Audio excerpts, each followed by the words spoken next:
Hi students, welcome back to learning journey. ரொம்ப வருத்தமாக இருக்குது.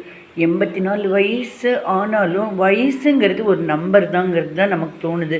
ஏன்னா பாரதி ராஜா சார் வந்துட்டு எவ்வளவு திறமைசாலி டைரக்டர். அப்பா, அவருடைய நிறைய டைரக்ஷன் பண்ண படங்கள் எல்லாமே செம்மையாக இருக்கும்.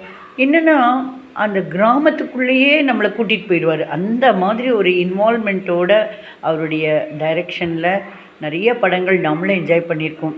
அதில் ரொம்ப எனக்கு பிடிச்சது வந்துட்டு கல்லுக்குள் ஈரம். அவர் அதில் ரொமான்டிக் மூவியாக அவர் அதில் வந்துட்டு ஹீரோவை செம்மையாக பண்ணியிருக்காரு. எனக்கு ரொம்ப ரொம்ப ரொம்ப பிடிச்ச படம் அதுதான். இதில் என்னென்னா அதில் கடைசி சீனில் வந்துட்டு அவர் வந்து ஹீரோவாக இருப்பார், ஹீரோயின் இருப்பாங்க. ஹீரோயினுக்கு தெரிஞ்ச நலன் பார்க்குறவங்க, அவங்களுடைய நன்மை கருதுகிறவங்க கொஞ்சம் மூளையில் ஏதோ ப்ராப்ளம் போல் இருக்குது. அந்த ஹீரோயின் வந்து ஹீரோட சேர்ந்து சேரலாம், கைப்பிடிச்சிக்கலான்ங்கிறப்ப பின்னாடி வந்து அதில் பாரதி ராஜா சார் தானே நடிச்சிருக்காரு.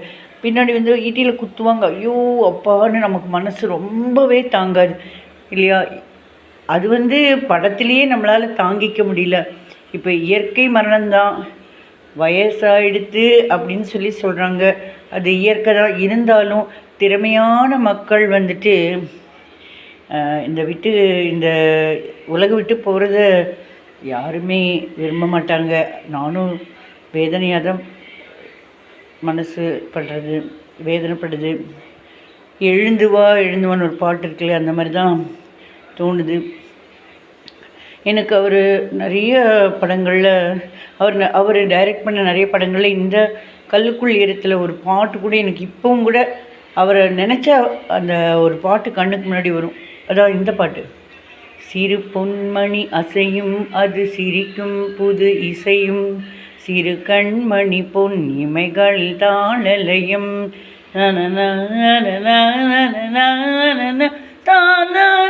தானே நானும் நீயும் சேர வேண்டும், சிறு பொன்மணி அசையும். அந்த பாட்டு ரொம்பவே மனசுக்கு அப்படியே வருது. அவர் எவ்வளோ அழகாக ஒரு ஹீரோங்கிறது எப்படி எல்லாரையும் டைரக்ட் பண்ணவர். அந்த டைரக்டரே ஒரு ஹீரோவாக நடிச்சிருந்தா நினச்சி பாருங்கள். தேனில் கலந்த அமிர்தம் மாதிரி, இல்லை பலாச்சொலையில் தேன் ஊற்றின மாதிரி. ஸோ ரொம்ப வேதனையாக இருக்குது. பாரதி ராஜா சார் அப்படிங்கிறப்பவே கண்ணு முன்னாடி பல கலைகள் டைரக்ஷன் எடுத்துட்டா அந்த சினிமாவை கண்ணை மூடிட்டு போய் பார்த்துடலாம். நல்லா இருக்குமா, நல்லா இருக்காதுன்னு நினைக்கவே வேண்டாம், நல்லா தான் இருக்கும் அப்படின்னு நம்ம போய் பார்க்குற அளவுக்கு எவ்வளவு.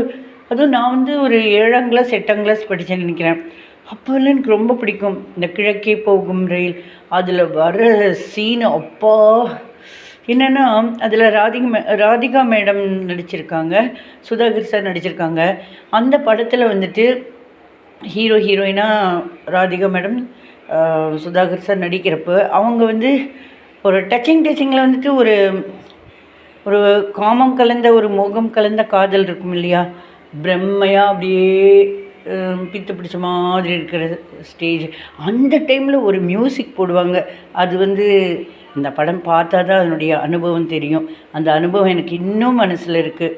ஸோ எல்லாரோட மனசுலேயும் எல்லாருடைய நினைவுலேயும் இருக்கக்கூடிய பாரதி ராஜா சார், நீங்கள் உடலளவில் போனாலும் உங்களுடைய திறமை எங்கள் உள்ளத்தில் எப்போவுமே இருந்துட்டு தான் இருக்கும்.